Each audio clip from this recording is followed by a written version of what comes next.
प्राचीन काल में जब धर्म अभी भी वनों, नदियों, साम्राज्यों और मनुष्यों के हृदय में जीवित था, तब पवित्र सरयू नदी के तट पर अयोध्या नामक एक भव्य नगरी बसी थी। अयोध्या कोई साधारण नगर नहीं था।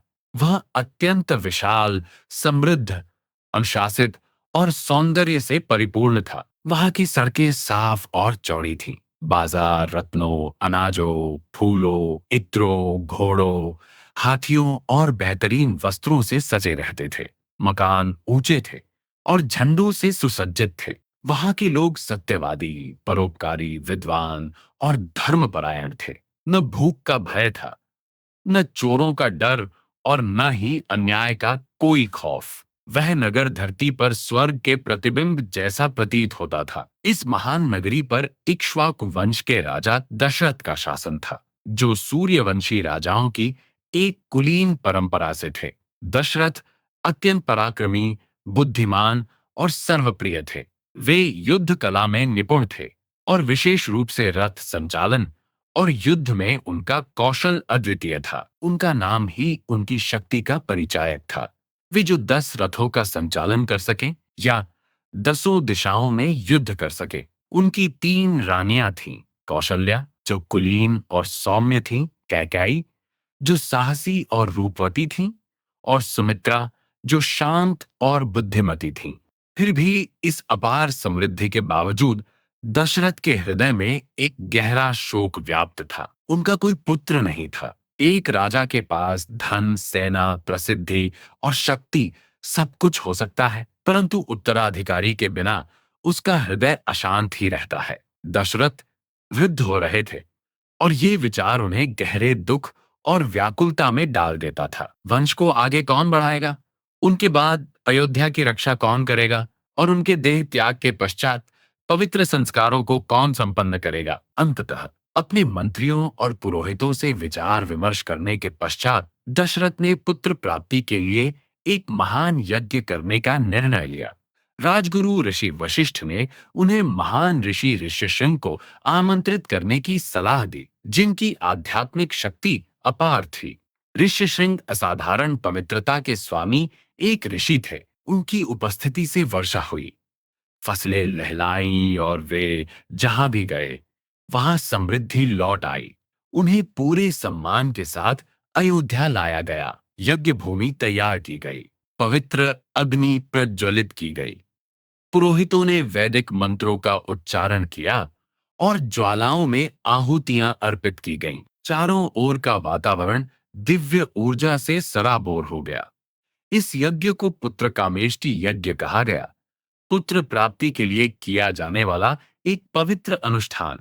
जब यह यज्ञ पूर्ण हुआ, तब यज्ञ की अग्नि से एक दिव्य पुरुष प्रकट हुए। उनका स्वरूप सूर्य के समान देदीप्यमान था और उनके हाथों में दिव्य पायसम से भरा एक स्वर्ण पात्र था, एक ऐसा ईश्वरीय मिष्ठान जिसे देवताओं का आशीर्वाद प्राप्त था। उन्होंने राजा दशरथ से कहा, यह पवित्र पायसम अपनी रानियों को दे दीजिए। इसके प्रभाव से आपको पुत्र रत्न की प्राप्ति होगी। दशरथ ने इसे अत्यंत श्रद्धा के साथ स्वीकार किया। उनका हृदय हर्ष से स्पंदित हो उठा। उन्होंने वह दिव्य पायसम अपनी रानियों में वितरित कर दिया। कौशल्या को भी उसका एक अंश प्राप्त हुआ। कैकेयी को एक हिस्सा मिला और सुमित्रा को 2 हिस्से। समय बीता और रानियां गर्भवती हुई। पूरा शहर हर्षोल्लास में डूब गया। चारों ओर शुभ संकेत दिखाई देने लगे और मंद मंद पवन बहने लगी। फूल खिल उठे, नदियां शांत भाव से बहने लगीं। लोगों के हृदय आशाओं से भर गए। शुभ मुहूर्त में पवित्र सितारों की छाव में रानी कौशल्या ने एक पुत्र को जन्म दिया। वे वर्षा से भरे मेघों के समान श्याम, सहस्र चंद्रमाओं के समान देदीप्यमान और सागर की गहराई की तरह शांत थे। उनका नाम राम रखा गया। रानी कैकेयी ने भरत को जन्म दिया, जो अत्यंत कुलीन और गुणवान थे। रानी सुमित्रा ने 2 पुत्रों, लक्ष्मण और शत्रुघ्न को जन्म दिया। इन चारों राजकुमारों के जन्म से पूरी अयोध्या नगरी उत्सव के उल्लास में डूब गई। नगाड़े गूंज उठे, शंखनाद हुआ, दीप प्रज्वलित किए गए, ब्राह्मणों, निर्धनों और प्रजा को उपहार भेंट किए गए। पूरा नगर स्वर्ग के समान बन गया। किंतु राम केवल एक राजकुमार मात्र नहीं थे। रामचरितमानस की भक्तिमय दृष्टि में वे स्वयं परमेश्वर थे, जिन्होंने धर्म की पुनर्स्थापना और जगत के कल्याण के लिए मनुष्य रूप में अवतार लिया। वाल्मीकि रामायण में भी उनका जन्म दिव्य है, जो उन देवताओं की प्रार्थनाओं से जुड़ा था जिन्होंने रावण के अत्याचारों से मुक्ति चाही थी। क्योंकि लंका का शक्तिशाली राजा रावण तीनों लोकों के लिए आतंक बन चुका था, उन्होंने ब्रह्मा जी से वरदान प्राप्त किया था, जिसके कारण देवता, दानव, गंधर्व, यक्ष या अन्य कोई भी दिव्य प्राणी उनका वध नहीं कर सकता था। अपने अहंकार में उन्होंने मनुष्यों और पशुओं को तुच्छ मानकर उनकी अनदेखी की थी। इसीलिए भगवान विष्णु ने एक मानव राजकुमार राम के रूप में अवतार लेने का निर्णय लिया और दिव्य शक्तियों ने वानरों एवं सहयोगियों के रूप में जन्म लिया, जिन्होंने आगे चलकर उनकी सहायता की। रघुकुल के आंगन में चारों राजकुमार चार चमकती ज्वालाओं की भांति पले बढ़े। राम धर्म के साक्षात स्वरूप थे। बचपन से ही वे शांत, दयालु और अनुशासित थे और हर किसी के अत्यंत प्रिय थे। उनकी सुंदरता ने अयोध्या वासियों को मंत्रमुग्ध कर दिया था। उनकी वाणी मृदु थी और उनका आचरण निष्कलंक था। वे बड़ों का सम्मान करते थे, अपने भाइयों से प्रेम करते थे, निर्बलों की रक्षा करते थे और जो भी उन्हें देखता वह आनंदित हो उठता था। लक्ष्मण राम से अभिन्न थे। बचपन से ही वे राम को अपने प्राणों से भी अधिक चाहते थे। जब तक राम नहीं सोते थे वे नहीं सोते थे, जब तक राम नहीं खाते थे वे कुछ नहीं खाते थे। उनका हृदय शुद्ध भक्ति के साथ राम से बंधा हुआ था। ठीक उसी प्रकार शत्रुघ्न का भरत के प्रति गहरा लगाव था। चारों भाइयों का स्वभाव भले ही अलग था, किंतु वे प्रेम की अटूट डोर से बंधे थे। उन्होंने ऋषि वशिष्ठ के सानिध्य में शिक्षा ग्रहण की। उन्होंने वेदों, राजनीति, धनुर्विद्या, युद्ध कला, नीति शास्त्र और राजधर्म का ज्ञान प्राप्त किया। राम ने प्रत्येक कला में सहजता से महारत हासिल कर ली। फिर भी वे विनम्र बने रहे। उनकी शक्ति ने उन्हें कभी अहंकारी नहीं बनाया और उनके ज्ञान ने उन्हें कभी कठोर नहीं होने दिया। वर्ष बीतते गए। एक दिन जब राजा दशरथ अपने दरबार में विराजमान थे, तब एक शक्तिशाली ऋषि वहां पधारे। उनका व्यक्तित्व ऐसा था मानो मानवीय रूप में अग्नि समाहित हो। उनकी जटाएं, प्रज्वलित नेत्र और उनके व्यक्तित्व का वह ओज ऐसा था कि हर कोई सम्मान में खड़ा हो गया। वे ऋषि विश्वामित्र थे। विश्वामित्र कभी एक शक्तिशाली राजा थे, किंतु घोर तपस्या के बल पर वे महानतम ऋषियों में से एक बन गए थे। उन्होंने क्रोध, कामना, प्रतिद्वंद्विता और आध्यात्मिक संघर्ष के तूफानों को झेला था। उनका जीवन स्वयं राजसी सत्ता से दिव्य ज्ञान की ओर एक यात्रा थी। दशरथ ने उनका सम्मान पूर्वक स्वागत किया और कहा, हे महान ऋषि, आपके आगमन से मेरा राज्य धन्य हो गया है। मुझे आज्ञा दीजिए, आप जो भी मांगेंगे मैं वह आपको दे दूंगा।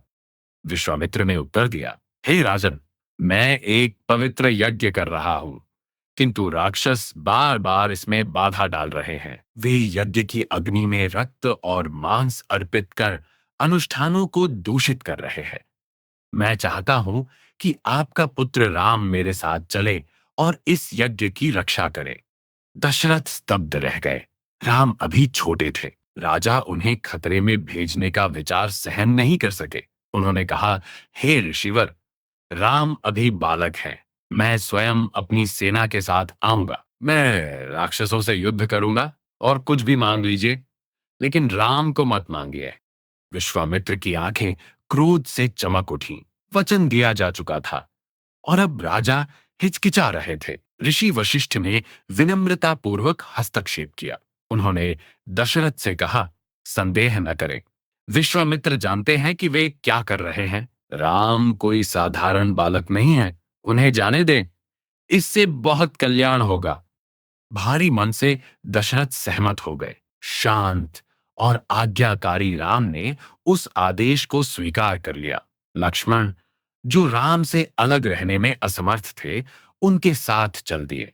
दोनों राजकुमारों ने अपने पिता, माताओं और गुरु को प्रणाम किया और फिर विश्वामित्र के पीछे वन की ओर चल पड़े। यह अयोध्या से राम का पहला महान प्रस्थान था। वन विशाल और रहस्यमयी था। वह पक्षियों, पशुओं, नदियों, आश्रमों और छिपे हुए खतरों से भरा हुआ था। चलते चलते विश्वामित्र ने राम और लक्ष्मण को बला और अतिबला नामक दिव्य मंत्रों की शिक्षा दी। इन मंत्रों ने उन्हें अपार शक्ति प्रदान की, उनकी थकान मिटा दी, उन्हें भूख और प्यास से मुक्त रखा और उनकी आध्यात्मिक शक्ति में वृद्धि की। जल्द ही वे एक भयानक क्षेत्र में प्रविष्ट हुए। हवा भारी होने लगी। पेड़ अजीब तरह से मुड़े हुए दिख रहे थे। सायों के बीच से जंगली जीवों की चीखें गूंज रही थीं। विश्वामित्र ने कहा, ये भूमि कभी समृद्ध थी, किंतु ताड़का नामक राक्षसी ने इसे उजाड़ दिया है। वह अत्यंत शक्तिशाली और क्रूर है। वह आश्रमों को नष्ट कर देती है और निर्दोषों का संहार करती है। राम, तुम्हें उसका वध करना होगा। राम एक क्षण के लिए हिचकिचाए। ताड़का एक स्त्री थी और उनके मन में यह संशय जागा कि क्या उन्हें उसका वध करना उचित होगा। तब विश्वामित्र ने समझाया, धर्म कमजोरी नहीं है। जो मासूमों का विनाश करता है और क्रूरता के सहारे जीता है, उसे रोका जाना चाहिए। एक शासक का धर्म रक्षा करना है। अपने समक्ष निहित कर्तव्य को समझते हुए राम ने अपना धनुष उठाया। तभी एक भयानक गर्जना के साथ ताड़का प्रकट हुई। उनका शरीर विशाल था, चेहरा भयानक और शक्ति अपार। वे पत्थर फेंकती थीं, वृक्षों को जड़ से उखाड़ देती थीं और हवाओं में माया भर देती थीं। उनके क्रोध से पूरा वन कांप उठता था। राम ने पहले उसे शांत करने का प्रयास किया, किंतु जब उसका क्रोध असहनीय हो गया, तब उन्होंने अपना बाण छोड़ा। ताड़का धराशायी हो गई। ऐसा प्रतीत हुआ मानो वन ने पुनः चैन की सांस ली हो। ऋषि हर्षित हो उठे। राम के साहस और आज्ञाकारिता से प्रसन्न होकर विश्वामित्र ने उन्हें कई दिव्य अस्त्र प्रदान किए। ये कोई साधारण शस्त्र नहीं थे। वे दिव्य अस्त्र थे, जिनमें से प्रत्येक की अपनी शक्ति, चेतना और उद्देश्य था। राम ने अत्यंत विनम्रता के साथ उन्हें स्वीकार किया और वे शस्त्र उनके समक्ष प्रकट हुए और यह वचन दिया कि जब भी उन्हें स्मरण किया जाएगा, वे उनकी आज्ञा का पालन करेंगे। तत्पश्चात विश्वामित्र राजकुमारों को अपने आश्रम ले गए, जहां यज्ञ संपन्न होना था। राम और लक्ष्मण दिन रात पहरा देते रहे।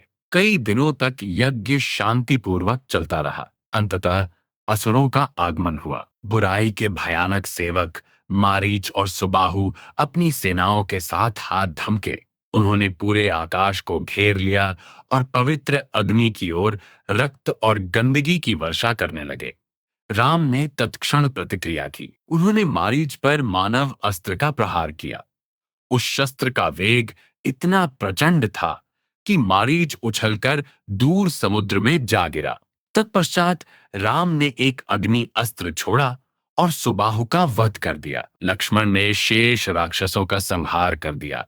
यज्ञ संपन्न हुआ और ऋषि अत्यंत हर्षित हुए। विश्वामित्र का उद्देश्य पूर्ण हो चुका था, किंतु वे जानते थे कि राम की यात्रा तो अभी शुरू ही हुई थी। कुछ समय पश्चात विश्वामित्र ने राम और लक्ष्मण को मिथिला राज्य में होने वाले एक महान आयोजन के बारे में बताया।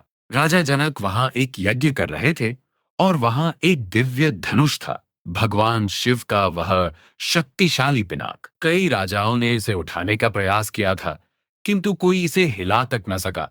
जनक ने यह प्रण लिया था कि जो कोई भी उस धनुष पर प्रत्यंचा चढ़ा देगा, वह उनकी पुत्री सीता से विवाह करेगा। राम और लक्ष्मण विश्वामित्र के साथ मिथिला की ओर बढ़ रहे थे। रास्ते में वे एक शांत और पवित्र आश्रम के समीप पहुंचे। वह रिक्त प्रतीत होता था, फिर भी उसमें एक छिपा हुआ शोक व्याप्त था। राम ने पूछा, यह किसका आश्रम है?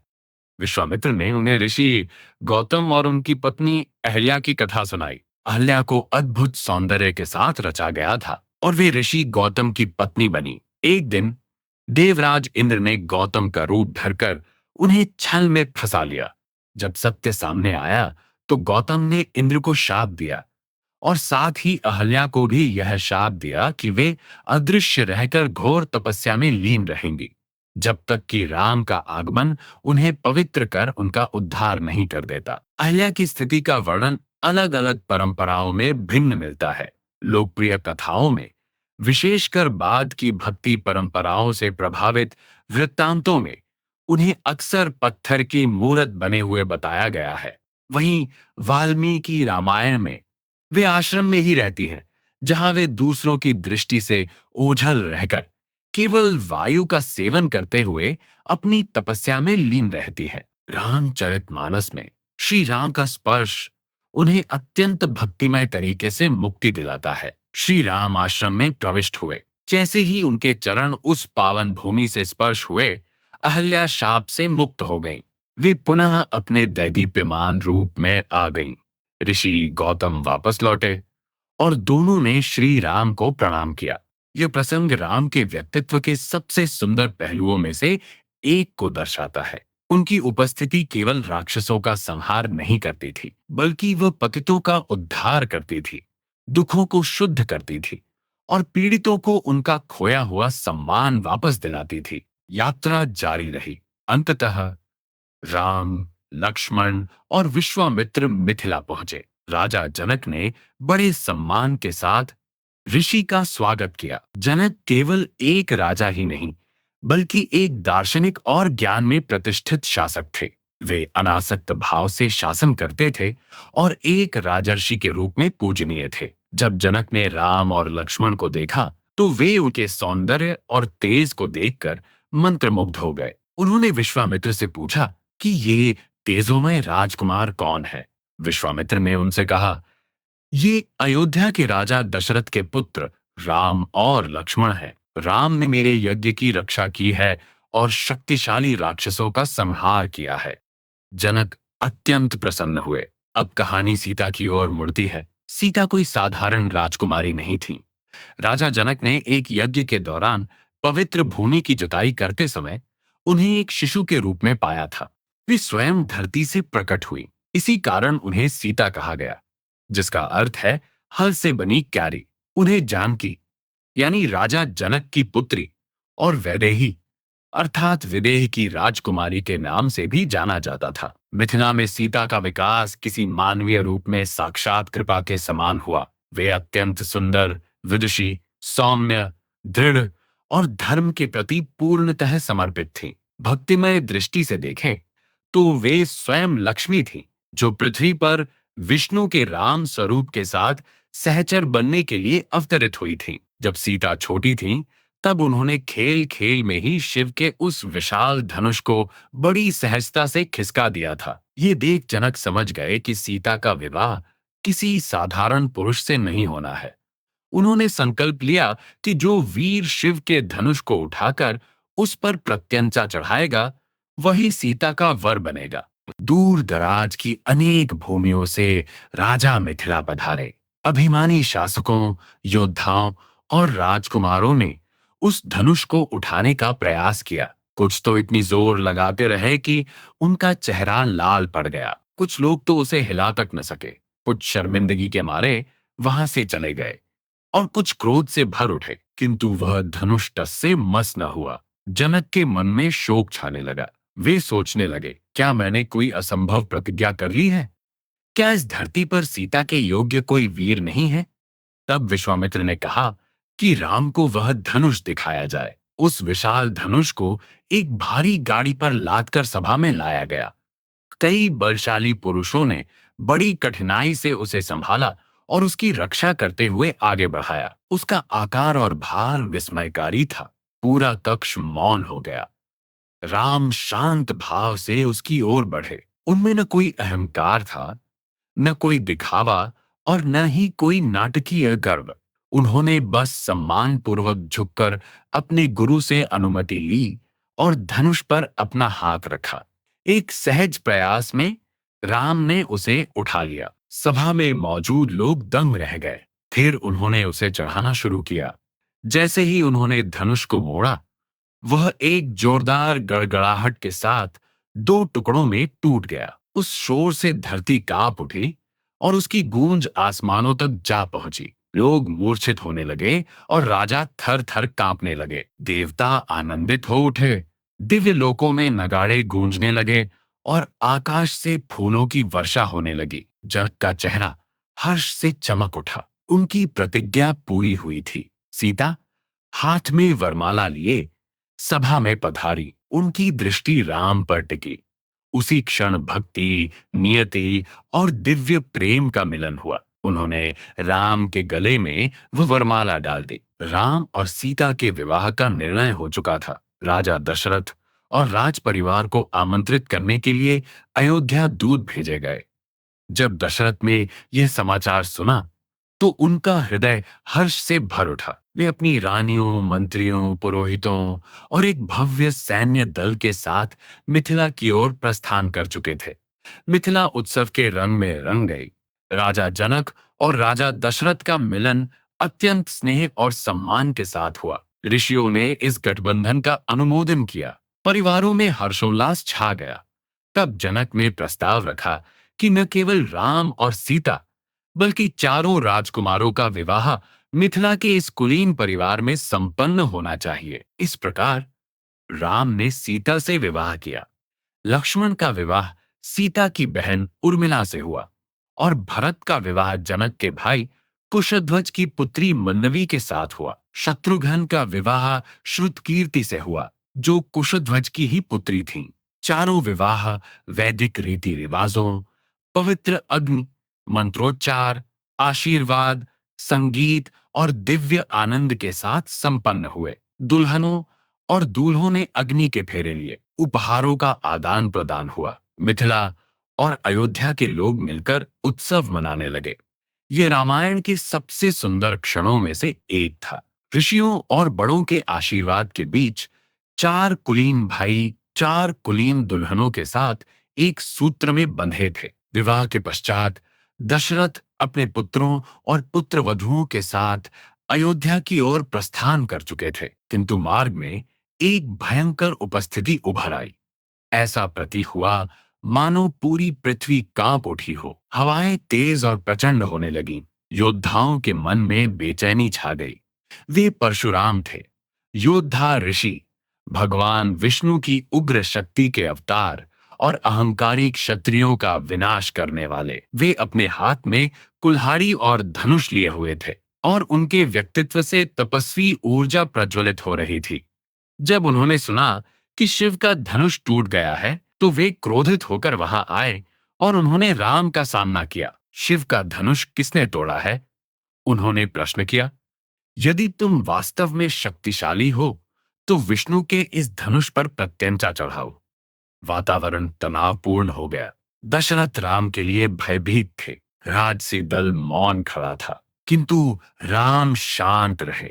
विनम्रता और शक्ति के साथ उन्होंने परशुराम की चुनौती स्वीकार की। उन्होंने विष्णु का धनुष लिया और सहजता से उसकी प्रत्यंचा चढ़ा दी। फिर उन्होंने उस पर एक बाण रखा। उसी क्षण परशुराम समझ गए वे कोई साधारण राजकुमार नहीं थे। राम स्वयं वह परम शक्ति थे जिनकी उपस्थिति में स्वयं परशुराम नतमस्तक थे। उनका अहंकार पूरी तरह मिट गया। उनका क्रोध शांत हो गया। राम ने पूछा, ये बाण व्यर्थ नहीं जा सकता। बताइए, इसके बदले आप क्या त्याग करेंगे? परशुराम ने सांसारिक गतिविधियों से जुड़ी अपनी संचित आध्यात्मिक शक्ति का त्याग कर दिया और राजसी कर्मों के मार्ग से स्वयं को विमुख कर लिया। उन्होंने राम की स्तुति की और अपनी तपस्या जारी रखने के लिए प्रस्थान किया।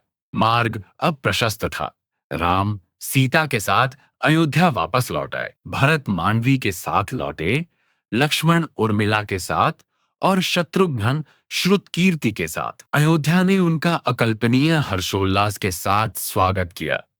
गलियां फूलों और दीपों से सजी हुई थीं और स्त्रियां मंगल गीत गा रही थीं। ब्राह्मण आशीर्वाद मंत्रों का जाप कर रहे थे। राम और सीता की एक झलक पाने के लिए नागरिक सड़कों पर उमड़ पड़े थे। ऐसा प्रतीत हो रहा था मानो शहर का पुनर्जन्म हुआ हो। राजा दशरथ का हृदय संतोष से भरा था। उनके पुत्रों का विवाह हो चुका था और उनका वंश सुरक्षित था, उनकी प्रजा सुखी थी। कुछ समय तक अयोध्या पूर्ण आनंद में डूबी रही। राम और सीता एक आदर्श दंपत्ति के रूप में जीवन व्यतीत करते थे। राम अपने माता पिता का सम्मान करते थे, अपने गुरु की सेवा करते थे, अपने भाइयों से प्रेम करते थे और प्रजा का ध्यान रखते थे। सीता, जो गरिमामयी और समर्पित थी, सभी की प्रिय बन गईं। लक्ष्मण निरंतर राम के प्रति समर्पित रहे। भरत और शत्रुघ्न भी अत्यंत विनम्रता और स्नेह के साथ रहते थे। इस प्रकार रामायण के प्रथम महान खंड बाल कांड का समापन होता है। किंतु बाल कांड केवल राम के बचपन की कहानी मात्र नहीं है, यह संपूर्ण महाकाव्य का आधार है। यह हमें बताता है कि ईश्वर मानव रूप क्यों धारण करते हैं। ये राम के जन्म का और संसार में धर्म के दृश्य रूप में अवतरण का वर्णन करता है। यह भाइयों के बीच के प्रेम को दर्शाता है। यह गुरु की महत्ता को उजागर करता है, क्योंकि विश्वामित्र के बिना राम का लोक कल्याण का मिशन शुरू नहीं हो पाता। यह दिखाता है कि शक्ति का उपयोग सदैव धर्म की सेवा के लिए होना चाहिए। ये दर्शाता है कि करुणा अभिशप्त और विस्मित लोगों का भी उद्धार कर सकती है। ये दिखाता है कि सीता और राम केवल वर और वधू नहीं, बल्कि दिव्य शक्ति और दिव्य कृपा का मिलन है। ये प्रमाणित करता है कि सच्ची महानता कभी स्वयं अपना उद्घोष नहीं करती। राम कभी डींगे नहीं हाँकते। जब धर्म का आह्वान होता है, वे बस अपना कर्तव्य निभाते हैं। वाल्मीकि रामायण के बाल कांड में राम एक आदर्श राजकुमार के रूप में उभरते हैं, जिनका जन्म एक दैवीय उद्देश्य के लिए हुआ, जिन्हें ऋषियों ने अनुशासित किया, जिन्हें कर्मों के माध्यम से परखा गया और जो अपने शौर्य और नियति के कारण सीता के साथ संयुक्त हुए। रामचरितमानस के बाल कांड में श्री राम को और भी स्पष्ट रूप से परमेश्वर के रूप में प्रस्तुत किया गया है, जिनका जन्म, बचपन, विवाह और उनकी हर चेष्टा भक्ति, मधुरता और ब्रह्मांडीय अर्थों से परिपूर्ण है। ये दोनों परंपराएं मिलकर हमें एक संपूर्ण चित्र प्रदान करती है। श्री राम मानवीय रूप में इतने सहज हैं कि वे हमें प्रेरित करते हैं, इतने दिव्य कि हमें उद्धार दे सकें, इतने कोमल कि प्रेम कर सकें और इतने शक्तिशाली कि हमारी रक्षा कर सकें। आज्ञा मानने के लिए विनम्र, पूजनीय होने के लिए पूर्ण। और बाल कांड वह स्थान है जहां से इस यात्रा का आरंभ होता है।